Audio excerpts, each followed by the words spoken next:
little bitch, I'm popping. Walk that walk, I talk like that. Big on pressure, you know it's given. If it's a problem, them hitters go spinning. Shooting out Kimmy's ain't leaving no witness. I'm a gremlin, so watch your approach. Baby on body, I ain't showing remorse. Here smooch and be doing the most. Here smooch and be doing the most. Get with me, I ain't ducking no smoke. I'm 50, they say I'm the go. Get busy, can't fuck with a nigga that's iffy. My blood be thick like Jiffy's. We ain't fucking with water. Birthing these bitches, I love my daughter. Smoking that sweet, that's less than quarters. Holding that nigga, little baby, a hoarder. I'm Bob, big on. Yeah, I was gonna tell you about this AI bot that I got that like helps you. You know the little clips and reels, so you can post for reels. Mm-hmm. It do it for you. Right. Where I'm gonna send it to you. Like it once you upload it on YouTube, it clicks out the link like for the content that's like the most influential, and then it makes like the little reels. It captions it, edits it, everything for you. I need that. I'm gonna send it to you. Oh, guess what? It's your boy Bobby King, and I'm here with the most impactful woman in Newark right now, Naomi. What's good? Baby, what's good? You know I was geeked to even have you on here for real, cause for like real? No bullshit. Like I just know like this about to be real informative, and like the people. Y'all think I be sharing gems all the time, like you feel me? Me and her conversations be running deep, like real deep. So I'm gonna start off with this question, because like you know like what type of person I am, you know what I'm trying to build to, and you know like the goals that I'm trying to reach. So how do you feel about like the women entrepreneur community? Like do you feel like there is a community? Do you feel like it need to be one built, or like what's your insight on it? Yeah, I love this question because I was actually prepping for this too because, you know, I feel like when it comes to being a woman, especially a black woman, shout out to all the black women that are entrepreneurs right now in this season. It seems like since 2020, like we really just took our own power and our own capital and what we can do to just, you know, increase ourselves, increase our wealth. And a lot of people, you know, as women, we've been like systemically oppressed to not make as much money as like men. So I'm like real shout out to the women entrepreneurs. Now as far as the community, I feel like there is like a little community out there, but I kind of want to see it expand a little bit more because like for individuals like myself, like I'll go to, you know, like a women empowerment brunch, and there'll be like a lot of women that are, you know, like selling clothes or doing jewelry or doing hair or something like that.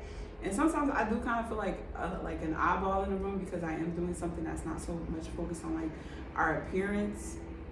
So, you know, like I want to see more like women kind of like venture into other things that don't necessarily have to do with like your appearance.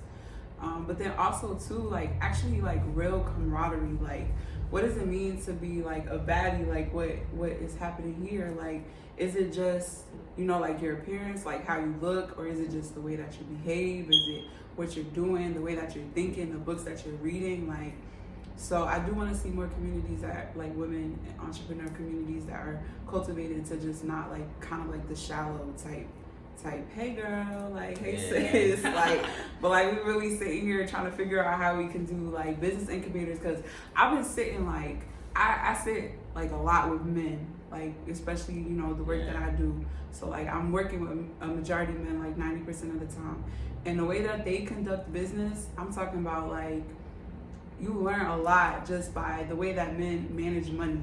I think men manage money a little bit better than women do. Yeah, I can see that though. A little bit better. Like shout out to the single mothers that made it and like had to do it on their own. Like, but men, they kind of do. They think a little bit less emotionally than we do when it comes to finances. So like sitting in rooms with like, you know, men that have like a lot of money, like it's different. It's a different vibe than sitting with women. Like I really want that camaraderie to be there where we really are supporting each other. It's not just like, you know, like competition or comparison. Yeah. I mean, like, so like right now, right here, what I'm trying to build is, you feel me? I'm trying to get the whole ideal of a baddie or baddies. I'm trying to change the narrative here. So like, you know, my little slogan is to be determined, dedicated, intelligent, efficient, and self-aware. So like those are the attributes of what baddies should be, like, or what strong women or womenpreneurs, or, you know what I'm saying? My biggest thing is women empowerment. It's not even about the simple fact that the fellas don't want to support me, but it's more so about like, you know what I'm saying? Like me, honestly speaking, I feel as though collabing with women always was like the most easiest thing. Not that cause I'm handsome, but it's just because the simple fact of like, I feel like women is more ambitious. And that's the word that I missed in Baddies. I was thinking you did go from the B's to the D. You have to do that right back. You have to do so that back. It's to be ambitious, determined, dedicated, intelligent, efficient, and self-aware. Yeah. How can I forget ambitious? And that's the main word that I always use when I talk about my female friends. First of all, if y'all don't know, like, me and Naomi, we locked in. Like, first time we met, like, yo, conversation was like 2-3 hours. Like, we're not gonna make it this long on here, but like, yeah. But back to what I was saying though, like, I feel as though that women is very, very ambitious, and they really, they more proactive to me, you know. Like, a man is like, I sit at the table with dudes, look, we need to do this, that, da da da da da. Yeah. You feel me? But then it's like, now they giving me the cold shoulder, because now it seems like I'm pushing them around, or I'm bossing them around. It's a lot of ego there. Rather than, like, you feel me, them understanding the not even chain of command, but like, you gotta adapt to your environment. So I know for a fact, like, if you put me in a room and I'm not dominant in that area and what's going on at the time, my whole thing is to observe. I'll let whoever take the lead. Now, when it comes down to something that I'm more comfortable with, best believe I'm going to show up. And then when I show up, then my presence is felt. Then I expect everybody else to just fall in line while I lead in those things that I'm strong in. Yeah. But like, at the end of the day, I would never like try to overpower any type of situation, whereas I'm not even really secure there. Like, you know, like, if I know I'm not really solidified all the way 100%, I'm falling back. Yeah. For instance, this woman right here, you know, we collabed on the Battle of the Brands, you feel me? But shout out the Battle of the Brands. Shout out the Battle of the Brands. Because we that definitely trying to do part 2. We still got people talking about that. Still got people talking about that. That was fire. I don't care when nobody say, like, we had the city in a choke. Word. But yeah, like, you know, like, this, she really showed me the, like, you feel me, that women could take control. You know what I'm saying? And then it was like, it was a whole lot of adapting. Like, my strong suit at that point in time was, you know, the uniforms. Yeah, I did that. That was my strong suit. I still got like 5 of them shits at home. Like, I would just sit back, you know, like, it's always good to sit back, observe, and play the role. You know, that's what a lot of people lack, right? You know what I mean? They don't want to play the role. Everybody want to be the head honcho. Everybody want to be the chief. They don't want to see the They don't see the chief. But yeah. You gotta take a video of that. Right. But yeah, though, like, you know, that'd be my main thing. But yeah, you know, we got a lot of chiefs and not a lot of Indians out here, you know? But that's another story. So, like, Naomi, like, you know, I know you, like, you feel me, the back of my hand. But I want you to really, like, let the people know exactly what you do and, like, you know, like, the type of work that you went to. Because, like you said, every majority of the people that come up here, they talk about clothing and jewelry, little, like, you feel me, accessories, things that beautify a woman. But what is it that you do? Because, like, they need to know this thing. You know, it's people, they don't know that it's young people out here like you out here, you know? Like, yeah. So. Word. Nah, but yeah, I mean, I'm a multifaceted individual. I feel like this has been my year to, like, really expand on everything, you know, like, really discover myself and find ways that, like, I can, like, you know, fit into the community. So I think, well, I started off as a community organizer. I started off with a project in 2020 called Zion Park, New Jersey, which we rehabilitated a vacant lot in the West Ward, and we transformed it into an event space.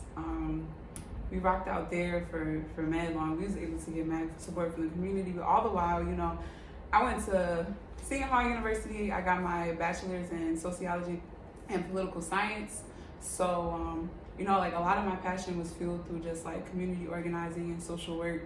And, you know, just trying to make a better life for Black people. Honestly, specifically heavy on the Black people. Like, everything that I do, you know, is for the black community, yeah, like the people, and then more specifically just like the city of Newark, because you know Newark is really about to enter its Renaissance era. Like they're doing mad stuff in Newark to like help improve the city and just make it so that Newark is really like a mini kind of like New York City type vibe. So, but at the same time, while they're gentrifying these areas, there's a lot of black and brown people that are going to be pushed out of these communities because they won't be able to afford like what the price is like and everything. So, you know, when I was able to foresee that, because growing up in Newark, like I was able to foresee the changes. Like you can tell, like it started just one building, then another building, and then next thing you know, you got white people walking their dogs and running in the morning. Like where did it come from? Like, so nope, I'm not like being racist in nothing, please. I mean, like,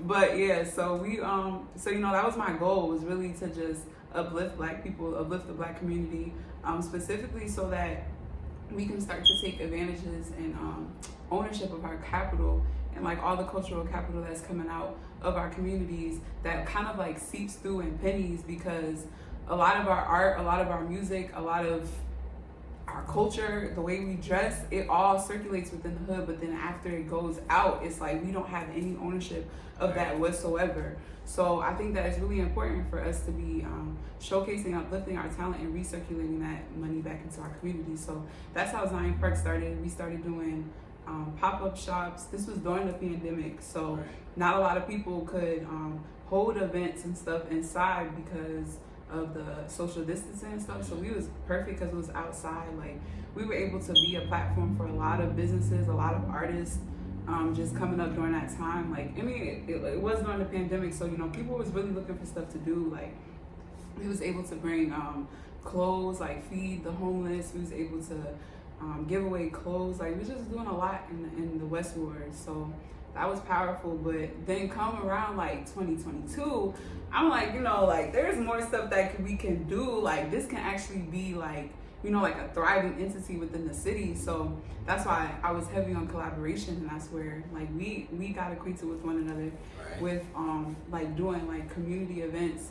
And I still remember, it's like so we can uplift our community, but like our goal is to create a network of local businesses and organizations that are invested in the socioeconomic development and growth of like urban communities, black and brown communities, because there's power when we all put our money together and like we figure out how we can work together. So that was really what 2020 was focused on, like expanding. We was able to get the mayor and all that stuff to come out. Like if my boy was with me, we was talking to councilmen. Like it's so crazy because, you know, like I have like a formal education, but in terms of like business, you know, I never went to school for business, or like even, you know, my mom, she owned the ice cream store and a sub shop when we were younger. So like I was always very like much acquainted with it, but like to actually sit down and say like, oh, I know what I'm talking about. So last summer I started doing a little bit of like business incubators and accelerators, so I can really get the verbiage of like what it is to be an entrepreneur and how to like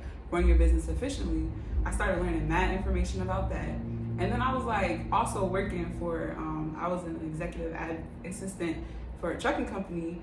And I'm just like, yo, like I can do this for other people. Like let's start doing small business solutions like for other individuals like that own businesses. And a lot of people are executors, like they can think of an idea, but in terms of having like their administrative side and like their bookkeeping and like making sure that their taxes are getting done, or even in terms of like digital marketing, making sure that you're following like the search engine optimization tools and like you're using the right hashtags and all that stuff. You can have a wonderful idea, but if the world don't know about it, you ain't never gonna make no money from it.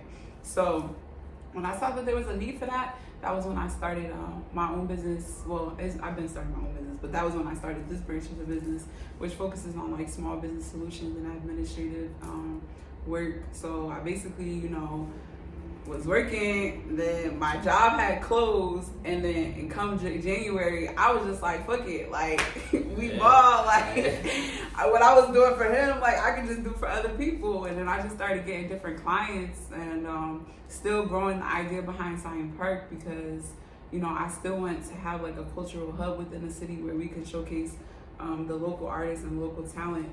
So I just been like running with that. But like as far as who I am as an individual, I feel feel like I'm just a creator. Like, I'm a creative person. I like to build things from the ground up, but I also like to help people execute their vision. Like, if I really am passionate about something, it really is helping people understand that, like, their worth and how their business can strive. If you just take a little bit of creative, like constructive criticism, if you're there for that, and like restructuring, getting a consumer's aspect, like an approach behind it, I'm like all for my people first, but then I'm all for uplifting other businesses, and then for me, basically just creating from the ground up my own platforms.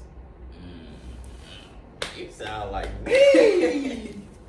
Yeah, like, that's why we were so in tune. Yeah, I'm big on building platforms. Like, if anybody know, like, platform building, that's something that I'm into. So, you know, like, well, they don't know, but you know that I know that we know. Like, you feel me? We collabed on a major event within the city, Battle of the Brands, in which we trying to create a sequel with that. We're not trying to leave it for dead, because it did good. It was a very well put together event, and like clearly people wanted that like every week, but it was like if they knew the amount of work and effort we had to put into that, I don't think they would suggest that, but they still didn't care, because you know they just thought that it was just put together and it was just well put together and it was just so simple, but it wasn't.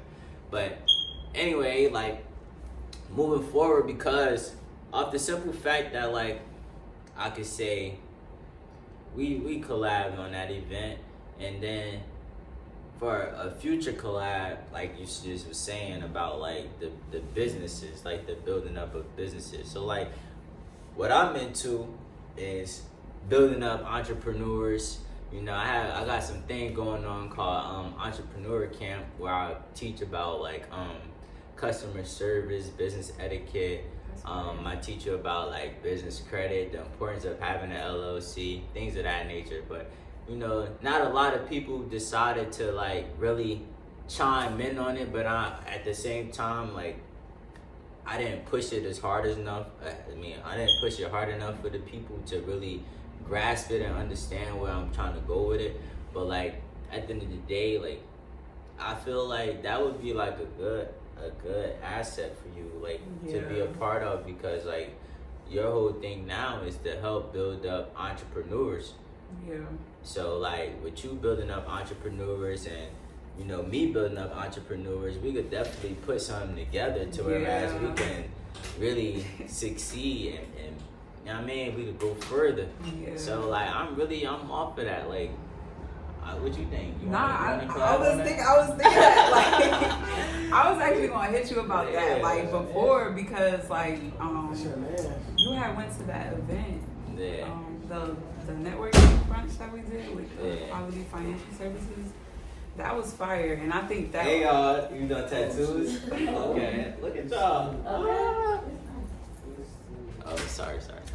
You got tattoos in the back? Yeah, we got tattoos in the back. Oh, lit. Oh, we got April 16th, we got the we're gonna throw the first tattoo party, and we're gonna do one every month. For real? Yeah. I'm in that. I was just thinking I need to finish my sleeve. Yeah, gotta get active. You about to get Young Boston tattooed on your forehead. You about to get forehead, you know. You about to get YB right here. I be bored. I be thinking about it too, like going wild on wild. I'm like, nah, we need him to be the next mayor. Right. So we gonna chill off that. Yeah, we ain't gonna get it.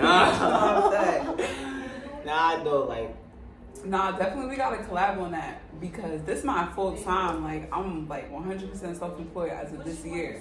So like I've tapped into like our client base, because I was starting to get a little bit frustrated, because if you own a small business, listen to me and he will back me up. You need your bookkeeping to be straight. You need all your back end work. You need that to be straight, or you are not a business. Like some of the people that I deal with, like they not even like incorporated. They don't have the LLC. They still working from like their home address. Like, and there's certain things that when you actually get into conversations where you want investors, because the point to like run a successful business is to not use your money to run it. and we've all seen those mom and pop stores that we can ride around. Like, that worked before, but now we're in a whole different day and age where, like, a lot of our I don't want to say forefathers, but the people that came before us and started like entrepreneurship, especially in the Black community, they ran that out of their pockets. But there's investors out here, there's angel investors, there's incubators you can go to, accelerators, all different type of programs, or you can come to us. Right. And we can really get your back end together, because if you are really trying to make big money, like this is the difference between somebody who has a business and is still working to live, opposed to somebody who has a business and is like free from like the work. Like, when you become an entrepreneur, it's because you don't want to work for nobody else. You want to work for yourself, but you got to make your business work for you. And that's by not using your own money. Like, exactly. You gotta tap into like your business credit, all of that. And guess who does that?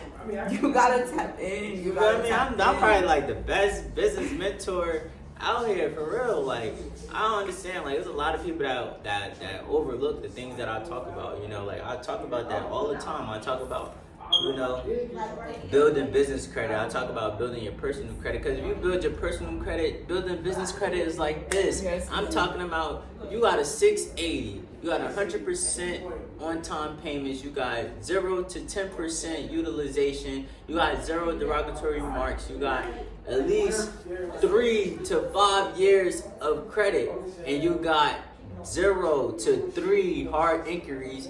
You are able to get ranging from 5K plus. I'm just leave it at that. You said 5K 0 plus. to 3 hard inquiries? Yeah. You can't have more than 3 inquiries, hard inquiries. Yeah. Yeah. But that's an ideal credit report that I'm telling them. Like, I'm just telling them an ideal, like, you know, something that can really solidify funding type thing. Yeah. So, like, other than that, like, even your own personal credit, like, we all be talking about like getting money. We all want to get money. Get your personal credit, bro. Like, even before you get to like your business, I know, like, but you know, you start at home. Like, credit is super important. Like, nah, that's a fact. You got good credit, you already above like your financial bracket. Like, first of all, credit is the new financial freedom. Mm-hmm. That's what people need to realize, because everybody chasing this dream about being rich. Oh, this is my rich year. This is my rich year. What is a rich year? What is that? To me, rich is a mindset. Being wealthy is something else. Then that's totally different. That's two different things. You want to be wealthy. You don't want to be rich, right? So when you're talking about building wealth, you start getting into various different things. Like, do y'all not know that life insurance is made and built beyond just death benefits? Like, come on, we gotta start getting into whole life. You keep letting these brokers push you away, telling you, oh, that's too much for you. Oh, no, you can't do whole life. Like, they do the same thing to me. And lock it in while you're young. Right. If you under 25, if you still around that 25 mark, you before, lock it in now. Because your rate is going to be the absolute lowest right now. Like, exactly. And you can cash out on that policy a little bit later on. Like, yeah, but I ain't even talking about cashing out. Like, with the whole life is different, right? Mm-hmm. So, like, in the Jim Crow laws, we was basically trained to only know that life insurance is for death benefits only. Yeah. So that's what they give black people until today. They still only give us the one that only focuses on death benefits. The term life. Right. Yeah. Right? So you got something called whole life, which is for 100 years, which is also holds cash value. So, like, if I'm putting in money every month into this policy every year, just to say I put in about like $12K in a year, and then it also accumulate interest, compounded interest at that, higher than a savings account, which would then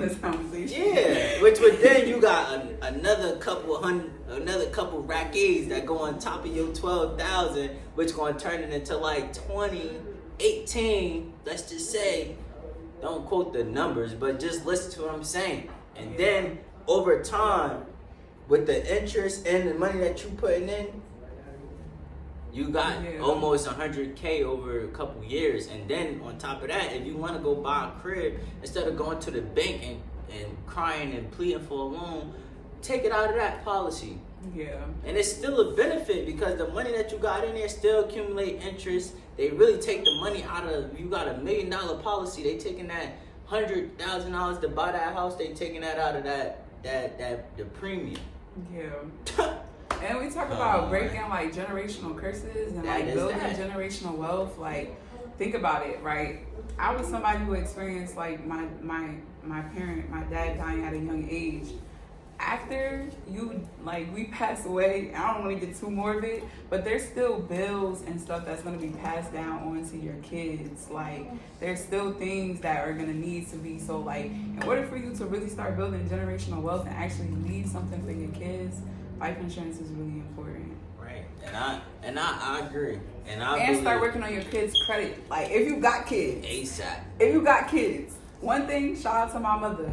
She put me on one of her credit cards when I was young. I had to be like 16, 17. As soon as she saw me like starting to work and stuff like that, she put me on one of her credit cards. That way, coming out the gate, like, I already had a credit score. Like, it's people out here that's like in their 20s still don't got no credit score. Like, believe it or not, man. I just helped one of my cousins go from NA to 763.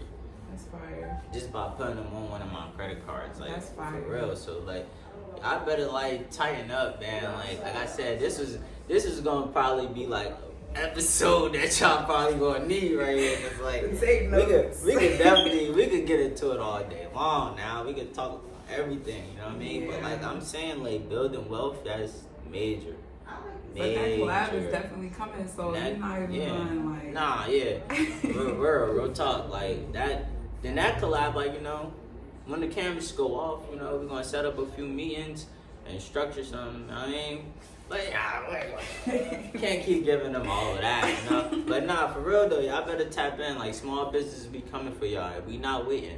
So we not about to sit here and just keep making posts and just sitting around. No, we gonna pull up on y'all. We gonna, if you got a brick and mortar, like YB got a brick and mortar, we gonna come there. You got a pop-up shop, we coming there. Anything to capture you, get you right everything. There. We coming. On everything. For real. That's fire. Nah, for real though. Like, honestly speaking though, I've been trying to build like a entrepreneurship community for the longest. Like, but it's just like, what happens is the simple fact of you start to realize that the people that want to be entrepreneurs not really entrepreneurs, right? And there's no such thing as like, you feel me, you being an entrepreneur.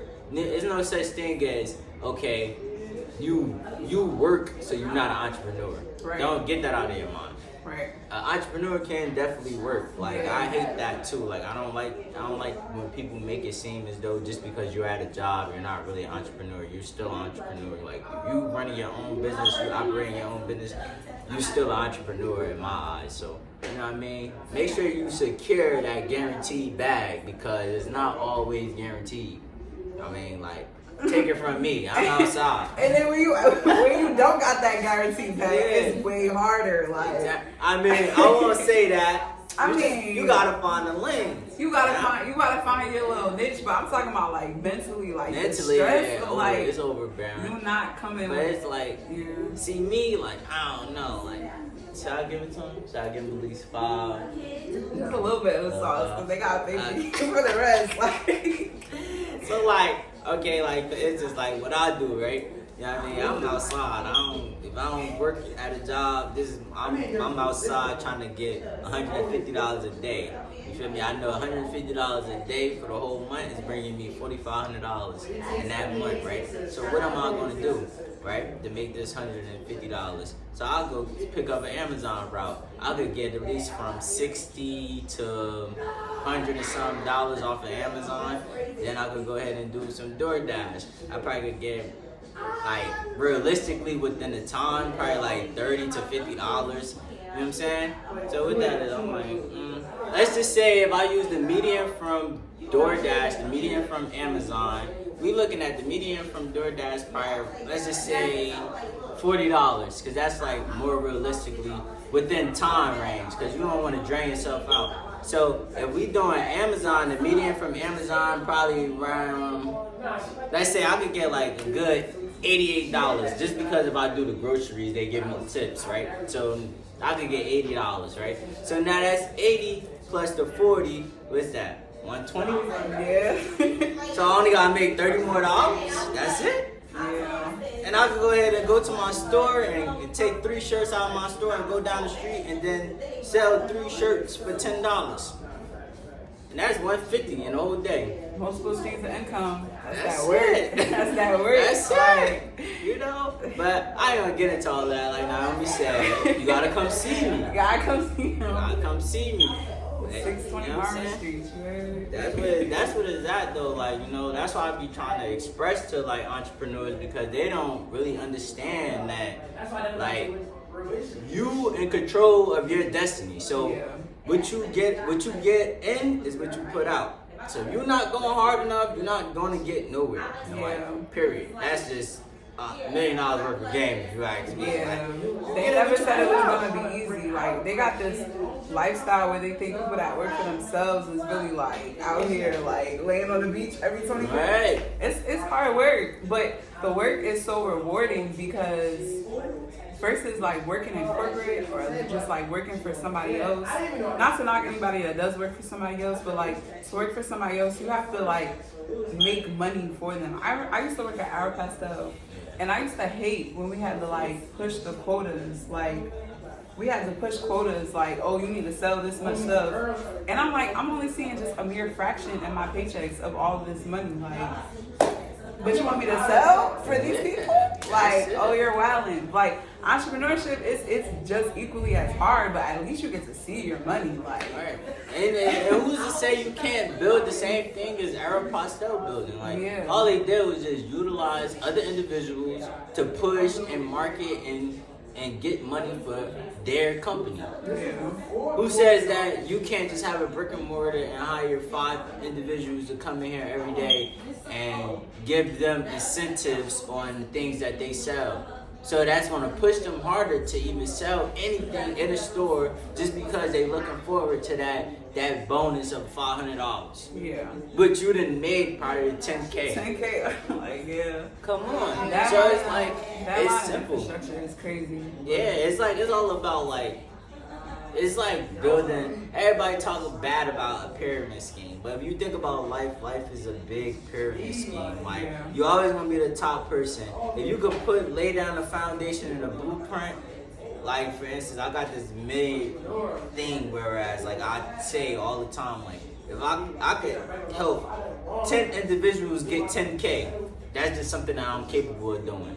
Right? And I ask each individual, if I help them get 10K, give me 10% of that 10K, which means they all giving me $1,000, right? So if they all giving me $1,000, I already came up 10K. This is not even dealing with what I'm doing on my own, right? This is me building up the platform, right? So now if I'm telling these 10 people, okay, well I'm about to coach you up and teach you how to do this with another 10 individuals. Now, as they increase monthly, so they go from 10K a month to 20K a month to 30K a month, I'm getting 3, 4, 5, 6, 7, 8. You feel me? From each individual though. And then I'm helping them build their infrastructure up. Then they helping their people build their infrastructure up. And they helping their people build it. I mean, you know, at the end of the day, the bottom definitely not gonna get what the top is getting. But at the same time, the mindset is of, okay, I done made $1 million off of my 10 people, and I'm good. It is what it is. All they gonna do is keep coaching about, oh yeah, the person at the top, this is our 7-figure earner, and we the 6-figure earners, and these the 5-figure earners, and these are earners that's working towards getting 6 figures. Yeah, and it's potential. You only limit yourself by as much as you feel like you can't or cannot do. Right. Like Definitely. if you feel like you can't be at the top, then you'll never be there. It's all about your mindset. And also too, if you're taking the person who might be like at the top, and if you're not taking that as a guide and an instructor, but you're taking that person as like somebody that you work for example, like I've been in positions where I've been in rooms with like millionaires, and you know, me not even being anywhere near that right now, it's just like I took my time to learn from these people, like learn from people that know, that want to be where you at. I was just talking to one of my friends, and like he was giving me like, you know, financial advice, and he was saying don't never take no advice from somebody that's broker than you. And that's some real, that's real, like, you can't ever do that. that's real. And, you know, like, so these people that you getting into rooms with, it might feel a tad bit intimidating at first, because there was some rooms where I really did feel like, okay, like I don't belong. But at the same time and token, listen to what they say. Watch how they moving. Look who the people they got. Just observe everything that's going around. And then you, in part, you won't end up like that one day. Like, as long as you just watch and you see. Like, never copy, because you don't know how where they got. Like, never copy, but always just see what you can take, eat the meat, and spit out the bones. Like, what you can take and what you can't take, and just, like, really watch and listen, because that's all you could do.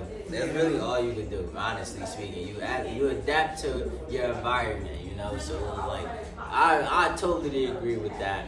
You gotta, you know what I'm saying? Like, you know, they always say, like, you shouldn't be the smartest person in the room, but sometimes I am only the smartest person in the room. But I, you know what I mean? I wear that. I take that on. I mean, put that on my shoulders. I wear it, because at the end of the day, I still go home every night and do my due diligence to learn new things. Or like, you feel me? I try to build my own infrastructure. So it's like I don't bank on people's knowledge. But don't get me wrong, it's still individuals out there that know more than I know, or they probably know something that can tweak something that I know. It's just like that missing little piece. Like I could talk to Naomi one day and she could tell me about something that she just realized, and I'm already building on something, and that probably little thing probably was just that one piece to make my whole thing go. Right? And going back to what you said about like building up that community, like I know like a lot of times, especially with like women, like we really need to cut that competition edge out. Like we all should be like working together to make each other sharper, to make each other smarter. Don't think that this girl, just because she looked at you a certain type of way, like she don't like you, or like or something like that. Like just really make sure you stay grounded in who you are and your brand and like what you're doing, because I don't see nobody but competition but who I look at in the mirror. That's the only person. I don't care if the person has the same exact plan, doing the same thing that I'm doing, have the same vibe, because at the end of the day, I understand the importance of my own energy and what I was put here to create. Like, and also don't take every ending as like the end. Like it's always the beginning of something new. Like even if what you're doing in your business right now, you could be at level 1. Level 1 may look way different than level 2, and you got your ambition so set on level 1. Like meanwhile, you supposed to be doing something way bigger, just because you feel like, oh, this might have failed. Like you funny yourself. This might have failed or whatever. It didn't go out how you want. There's always a step 2 if you still keep going and still keep seeking out the answers, because where I was at, I thought Zion Park was really about to just be a vacant lot in Westwood. If you would have told me in 2020 that this would be what we'd be on right now, I would have looked at you and I would have laughed, because I was a dorky little college student. I remember hearing all the young bosses parties and stuff like that. Like, and I was like studying in the library and shit. Like I was not going to no parties or nothing. And to say that I'm sitting here in the young bosses store chopping it up with the CEO, you gotta put some respect on it. Like for real, like I forgot, yeah, we should go to Seton Hall. We got invited to Seton Hall for a podcast, and we was like probably like 10 deep in this one little podcast, and we kept screaming March 3rd because like that was our first party in the club. Yeah, it was max. We went crazy too. I remember that. Everybody was young bosses. I'm like, man, I ain't even beat for that. Like, I gotta go study. But like to say that I'm sitting here with like you right now, it's like a full circle moment because I never thought I was cool enough. And that's sometimes what happens with like me and like other women entrepreneurs. Like, I mean, if I, like, you know, of course, I got all the self-confidence in the world. I think I'm beautiful, sweetheart. But, like, at the end of the day, like, I just value other assets over my appearance. Like, I know that my mind is, like, I can stimulate somebody's mind. I know that I can have an intellectual conversation. I know that I can create other things. So, I like that you're taking the concept of baddie and, like, expanding it and making it so that you don't just gotta be, like, an Instagram model body, like, or just doing all the cute stuff. Like, you could really be a baddie and you could be a bad bitch and you don't gotta be doing none of that other stuff. You could be. You ain't gotta shake your butt. Literally, you don't. You don't have to go that far. So that's fire. I fuck with that. Yeah. Cause I was like a little bit even hesitant to come on here because I'm like, what? Like. Yeah, nah. That's we changing the. We changing the narratives around here. That's all we doing, man. It's 2023. Things gonna have to change regardless. You know, like. All the old ways, you gotta turn all the negatives into positives. That's the way. Because you gotta think about it. All the negatives is what's getting everybody to where all the positive people wanna go. That's a fact. So how can we capitalize? How the positive people could capitalize off the negative? Yeah. You feel me? You got baddies. I don't wanna say drop no names on here. Them shows, y'all know what shows I'm talking about. Them ratchet shows. Y'all watch that and y'all in tune and intrigued with it, right? But if I put up something that says baddies of the week, you're gonna go and look at it because you wanna know what is baddies. It say baddies. You wanna see what's baddies of the week. Like, who is that? What's that? Oh, is this somebody up there shaking their tail feather? Like, I think so, but they go, oh man. Is somebody up there? Is somebody out there showing some goodies? What? Like, what's going on? They want to know. People want to know. But now I'll rock it on you and show you somebody that's gonna say and drop some jewels on you. Then it's like, oh, wow. You know that's bad bitch activity right there. Now, like, feel me? So it's like we gotta capitalize off of that environment and social presence.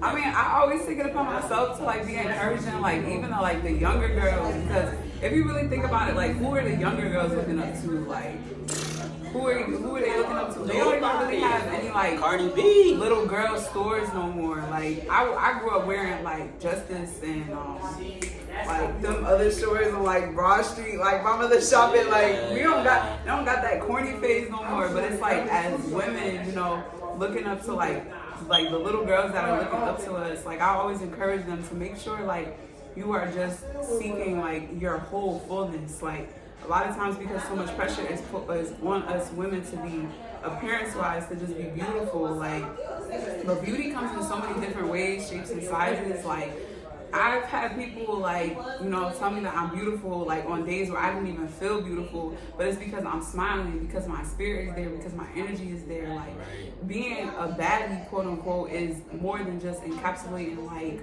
oh, like you look good, you got a face beat. Like I don't wear weave. Like I haven't worn weave in 5 years. Like or just having bundles and you know like. You're capable of being more than just like what society like over sexualizes us to be. Like you are smart, you are intelligent, you are beautiful, and you don't have to do what everybody else is doing. Like you can create your own different path and lane. Like if you're a science dork, do something that has something to do with science. Like if you like getting money, do something that has something to do with getting money. Like don't just be so easily influenced by like what's going on. That's how I always been. I always been a person of a leader, not a follower. So like, I never did what everybody else did. I always try to create my own lane, and as me create my own lane, people will follow suit just because it's like, oh yeah, that's different. Oh yeah, I like what he doing over there. I want to go do that. Like, I never been a part of no groups or nothing. Like if I ain't start the group, I'm not in it. Never said that. Like what? You crazy? You think I'm about to really sit here and call somebody else my leader? And then one thing that I preach within Young Bosses, because we all family, we cousins. So it's like one thing I preach within this brand is that we all equal. There's no such thing. CEO, Everybody that's a boss. business. You feel me? That's just business. That's a business term. But in all actuality, we all equal. Like, we all do things the same. We all eat, sleep, shit the same way. Like, we all promote the same way. Alright, y'all. So, Naomi, it was a pleasure to have you out on the show. Hey, this right here, I ain't gonna lie, I'm kind of happy for this episode. For real? Like, this episode probably got me geeked. Like, this probably be my top 10 episode. God, come on now. Yeah, but it's very informative, and I really appreciate you coming on here, dropping them jewels that you drop. You know what I mean? You giving the women a different avenue rather than, selling clothes. You really an activist in the community and building with the community.